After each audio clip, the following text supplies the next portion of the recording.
I guess so, but that's not why I never got married. I No? mean, it's funny, as I listen to you, as we've repaired our relationship, Yes. one of the nice things about it is I've been able to listen to you. Also, you're in the car always now. Listen, when you're living your life... I had no idea. No, you're living your life and you're doing what you need to do, and that's the last thing you're thinking about because you've got other stuff on you. Is there anything more gripping than watching two strong personalities collide in the spotlight? Bill Maher, the politically incorrect comedian who spares no one, has turned his sharp tongue toward The View's most outspoken host, Whoopi Goldberg. Their latest run-in isn't just a trivial squabble, it's a window into modern media, hypocrisy, and the ever-widening gulf in our political discourse. Maher's pointed criticism, especially regarding how Black and Hispanic Americans actually feel about social policies, sparked a fierce rebuttal from Whoopi, who tried to paint him as out of touch, yet her counter-arguments seemed to miss the mark, leaving many viewers wondering if The View's brand of progressive commentary is more performance than principle. In this script, we'll uncover the controversies driving this conflict. We'll dive into the Hunter Biden scandal, explore The View's rocky history of combative debates, and figure out why Bill Maher's comedic takedowns resonate. Along the way, we'll see how outrage shifts when the people in the hot seat happen to be on your own team. By the end, you'll see why Maher's Mean Girls analogy cuts so close to the bone, and why Whoopi Goldberg's attempts to clap back ended in confusion instead of clarity. He said, tell Hope. I said, hey. He said, I will. My mom was unlike anybody else that I've known. Because she truly believed that she was okay being herself. Bill Maher might be a household name, but it never stops him from ruffling feathers on all sides of the aisle. A self-described liberal who has grown increasingly critical of what he calls woke nonsense, Maher made a career out of calling out hypocrisy with wit and sarcasm. He's equal parts comedian and political commentator, dismissing political correctness in favor of brutal honesty. Some label him a fearless truth-teller. Others see him as unnecessarily inflammatory. But beneath that comedic veneer lies a deep concern for free speech, fair debate, and intellectual honesty. Values Maher feels are endangered by echo chambers. He's outspoken on topics ranging from free expression on college campuses to media distortion of facts. Over the years, Maher has aimed his critiques at religious institutions, Republican presidents, and now progressive talk show hosts. Nobody is off limits. His approach is simple. If he sees flawed logic, he'll call it out. Consequences be DMN'd. In recent months, his sights have been locked on the phenomenon he terms woke tribalism. He argues that this brand of activism thrives on punishing dissenters rather than addressing real-world concerns that matter to everyday Americans. And that's exactly what put him on a collision course with Whoopi Goldberg. Because from Maher's perspective, when certain media elites shift blame or dodge valid questions, it's a betrayal of their supposed commitment to transparency. The View is a daytime talk juggernaut known for hosting an all-female panel that discusses current events, pop culture, and politics. On paper, it sounds like a refreshing concept. A roundtable where various generations and backgrounds collide. In practice, it often devolves into shouting matches, awkward silences, or one of the hosts scolding a guest who fails to toe the line. Whoopi Goldberg has been a central figure on The View for years. She brings an unfiltered style to hot-button issues, never hesitating to jump into the fray with bold takes. But I don't have specific dates or times. And so in the book, I said, I probably should have started the book by saying, this may or may not have happened exactly the way I said it. It happened, but I can't tell you when. Sometimes that boldness is admirable. She's not afraid to call out politicians for hypocrisy or push back on celebrity nonsense. But at other times, critics say, she abandons nuance in favor of quick jabs that rarely land. It's no wonder The View has a reputation for clashing with outspoken figures. Tension is part of the show's DNA, but it seems to have ramped up in recent times. Guests who stray from the panel's favored worldview often find themselves hammered with questions that feel more like accusations. The show's fans celebrate the boldness. Critics roll their eyes at what they perceive as a lack of real dialogue. This environment set the stage for the Maher-Goldberg confrontation. The moment Bill Maher took issue with something Whoopi said, or vice versa, the pot was bound to boil over. Both personalities thrive on strong opinions. Mix in a little controversy about race, politics, and double standards, and you have the perfect recipe for a daytime TV explosion. The immediate flashpoint happened when Bill Maher commented on how Black Americans often voice very practical concerns: affordable living costs, good jobs, and reliable policing. Maher argued that the endless guilt many well-off white progressives indulge in isn't necessarily shared by Black communities who are more worried about day-to-day realities.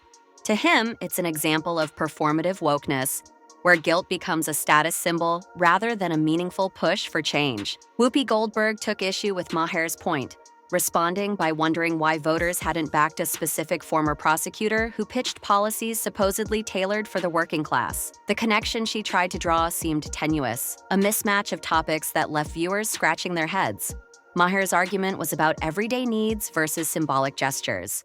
Whoopi's comeback focused on voting patterns in an election. They were speaking past each other. Sensing a golden opportunity, Maher doubled down, mocking the illogical leap in her logic. In one of his customary monologues, he singled out the View's tendency to conflate topics until the original issue gets buried beneath tangential side rants. He insisted that you can want better policing without advocating for a particular candidate or party. That's precisely where he felt the View was spinning away from reason. On social media, fans of Maher cheered him on for owning the View, while supporters of Goldberg claimed Maher was oversimplifying complex issues. But the simplest reading remains this: There are so many ways that we can support each other, and we started that early on. Yeah. We started that early on. So, I was just glad to see you.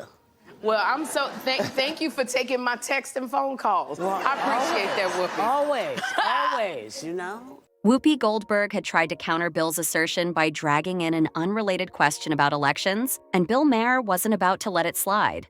Just when the debate seemed intense enough, a scandal involving Hunter Biden took everything to another level, revealing deeper issues of media bias and selective outrage. If there's one storyline guaranteed to ignite media fireworks, it's a high-profile political family member accused of wrongdoing. Hunter Biden, the son of President Joe Biden, found himself under a harsh spotlight after accusations surfaced, suggesting he might have benefited from unethical or possibly illegal dealings.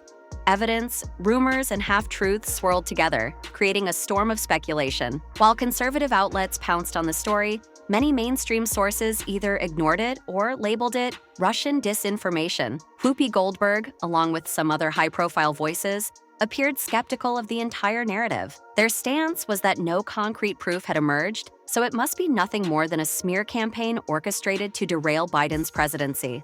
Bill Maher saw this as the perfect example of the media's blind spots. He argued that if the principle, "no one is above the law," truly applied, then at the very least, journalists should investigate fairly, regardless of who might be embarrassed. Maher noted that plenty of Americans aren't interested in spin.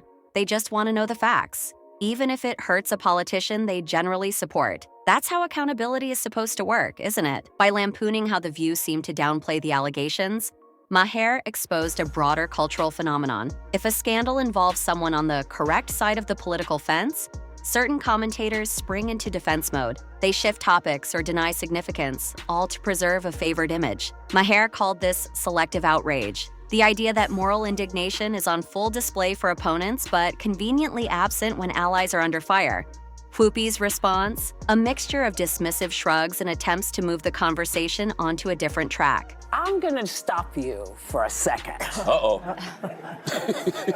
Only because you don't know that it was a lie. We don't know why he changed You his really think he just changed his mind over Thanksgiving weekend all of No, a sudden? I'm gonna tell you what I think. Okay. Yeah. I think he changed his mind because he got sick of watching everybody else get over. In doing so, she may have unintentionally reinforced Maher's broader point. Their back and forth morphed into a living example of the very double standard Maher was railing against. One of Bill Maher's boldest claims is that mainstream media, The View included, functions like a clique of mean girls. The second someone strays from the accepted narrative, the group circles and pounces. If you're one of them, though, they'll do all they can to shield you, even if the facts suggest wrongdoing. To Maher, this isn't just petty. It's a disservice to the entire premise of honest discussion. He's not alone in this observation. Many people sense that certain talk shows, social media pages, and news outlets jump to moralistic condemnation, but won't hold their own side to the same standard.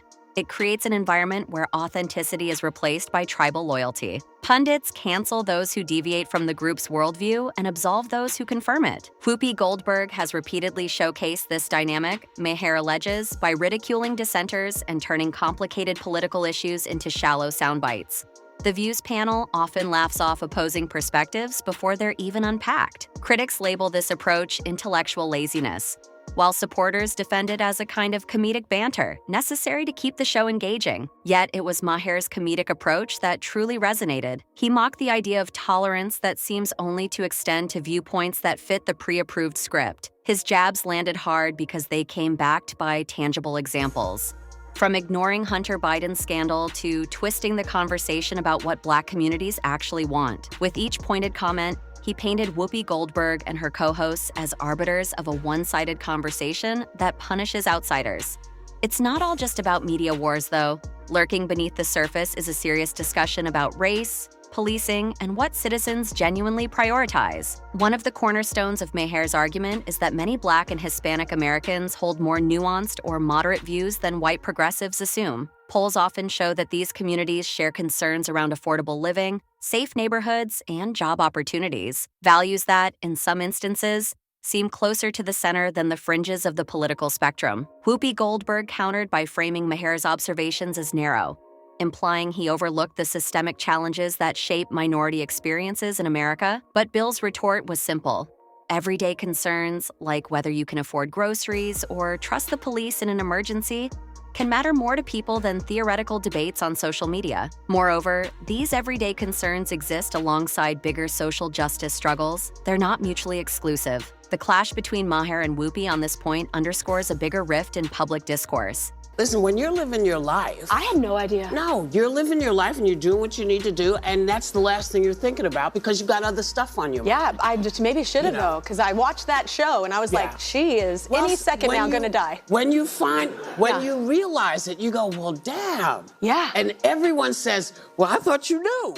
It's easy for commentators to assume they know what's best for a community, and then get offended when someone suggests a different perspective. Maher's critics often label him insensitive, but his fans argue he's pointing out the gap between privileged talking heads and real-world struggles. In this scenario, Whoopi Goldberg ended up exemplifying that disconnect by failing to articulate how her stance aligns with the tangible needs of the very people she claims to represent. Comedy and controversy go hand in hand, but Bill Maher uses humor as a scalpel rather than a sledgehammer. He surgically dissects arguments with irony, sarcasm, and references that make you laugh and think. While The View sometimes turns to surface-level quips that dismiss an opponent, Maher's comedic barbs are designed to dismantle the substance of an argument, exposing hypocrisy or logical fallacies in real time. This style resonates because laughter can punch holes in guarded defenses. When Maher jokes about The View's panel acting like a pack of mean girls, viewers instantly envision the social dynamics of a high school cafeteria. The metaphor stings because it's familiar, people ganging up, snickering at dissenters, and propping up their friends, even if their friends are obviously in the wrong. Whoopi Goldberg might see this as unfair mockery, but Maher sees it as comedic activism, poking holes in a system that too often values ideological loyalty over critical thinking. By refusing to treat progressive icons as untouchable, he signals that nobody should be above scrutiny. In a world of rigid tribal lines, that stance is both controversial and refreshing. Maher versus Goldberg isn't a trivial spat. It's a microcosm of how modern discourse often goes off the rails. We champion free speech, yet quickly shout down viewpoints that don't match our own. We talk about holding everyone accountable, yet find excuses for the people we favor. We celebrate diversity of thought until someone suggests a stance we dislike. The heated exchanges between these two TV heavyweights showcased every aspect of this problem. Selective outrage. If wrongdoing surfaces in your political camp, you might dismiss or downplay it rather than seeking truth. Echo chambers. Pundits and hosts surround themselves with like-minded supporters, turning debate into performance art rather than genuine discussion. Performative activism. Chasing moral superiority without addressing bread-and-butter issues that everyday people grapple with. Bill Maher warns that these behaviors corrode the very fabric of democracy. By reducing disagreements to personal attacks, tribal loyalty overshadows the deeper goal of collective betterment. If media pundits become mean girls who protect friends at all costs, the result is not progress. It's stagnation. Meanwhile, Whoopi Goldberg's experience demonstrates just how tricky it is to maintain credibility in a fragmented media landscape. If they don't get in its way, it could actually be pretty good. And I'm just saying, you know, did you ever see, what is it, Batman, the TV show? Yes. Remember when Batman and Robin would be going up the side of the wall? Yes. And suddenly a window would open and somebody would stick their head out? Yeah. Would you stick your head out if we had made a space for you to just come and do it for like a day? She's long been a champion of certain causes, yet appears to pick and choose when to flex moral outrage, weakening her arguments in the eyes of skeptics. So where does that leave us? The answer lies in stepping back to see the big picture and deciding what kind of discourse we actually want. When Bill Maher took on Whoopi Goldberg, he wasn't just insulting her opinions, he was challenging a broader system of selective outrage, media favoritism, and cultivated blind spots. Her missteps in rebutting his points simply crystallized his broader critique. Viewers were left wondering if the view's spirited takes are more about maintaining a narrative than dissecting truth. None of this means Maher is universally correct or that Goldberg is wholly misguided, but the friction between them reveals something important. We need a media environment willing to ask hard questions of every side, champion robust debate, and avoid knee-jerk dismissals. Only then can we start to mend the fractured state of our public discourse. For now, expect more fireworks. Maher is too stubborn to relent, and The View isn't about to surrender its strong-willed approach. Maybe that's not such a bad thing. Conflict can breed clarity if we refuse to let tribal instincts overshadow genuine curiosity. And perhaps that's the real lesson here. If you're going to challenge someone, do it honestly. If you're going to be outraged, apply the same standards across the board. Because in the end, no matter who's talking, selective logic will always crumble under the weight of comedic scrutiny and plain old facts. So, next time you hear a commentator on The View or see Bill Maher on your screen, ask yourself, are they speaking hard truths or just playing to their team? The answer might surprise you, and it might just be the key to reviving genuine conversations in a world suffocated by shout fests and virtue signaling.